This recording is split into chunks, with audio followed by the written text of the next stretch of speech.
We're nearing that halfway point of the year, and you know what that means. We saw several great flagships announced in the first half of the year, but HTC opted to hold off until now to unveil theirs. They did announce a pair of phones shortly after CES, the HTC U11 and Play, but neither were regarded as flagships from the company. Now that they've seen what the competition has done, they're finally the last of the bunch to take the wraps off its latest hero device. This is the HTC U11, the 11th so-called true flagship in HTC's history. Expectations are riding high with this one, so it'll be interesting to see how the HTC U11 will remain relevant given what we've seen and is out there right now.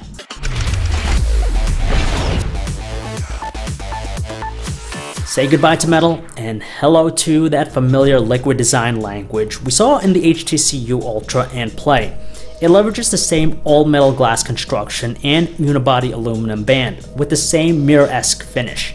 It certainly adds a layer of luster to the phone, but just like before, it's a magnet for fingerprints. Despite that, it looks attractive, but more importantly, it's manageable to hold with one hand. Love it or hate it, there's no headphone jack with this one, so you'll have to rely on the USB Type-C port. Thankfully, they're including a brand new pair of HTC U-Sonic headphones, which now features active noise cancellation courtesy of the HTC U11's audio processing. They've also tweaked the construction a little bit here because it features an IP67 rating. The HTC U11 didn't have that, so it's nice to have it here. This liquid glass design language is a step up over what we see in the LG G6, but it's really tough to say if it's better looking than the Galaxy S8.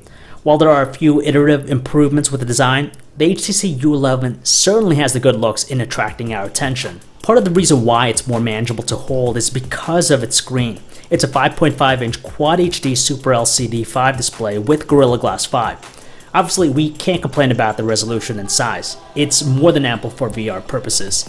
And you know what? Super LCD technology has always been superior with outdoor visibility under direct sunlight.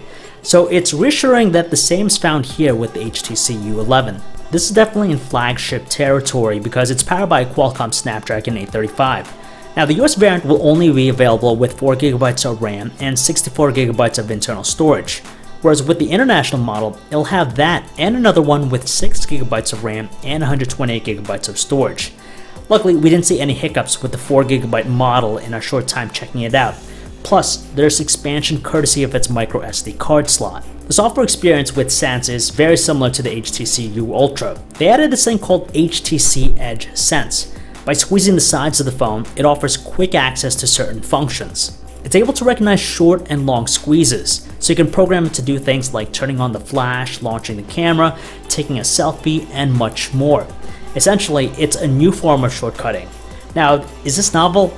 In a way, maybe, but there's still some practical applications for it, like taking a photo underwater, or maybe turning on the flash in the frigid winter without taking off your gloves. Moving on to the cameras, there's a 12-megapixel ultra-pixel camera in the rear, which features OIS, a dual LED flash, and an f1.7 aperture lens. Complementing that is a beefy 16-megapixel front-facing camera with a backside illuminated sensor.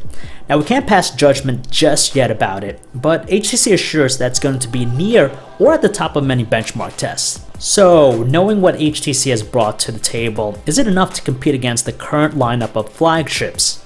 HTC definitely had ample time to organize and develop its flagship phone to make it formidable.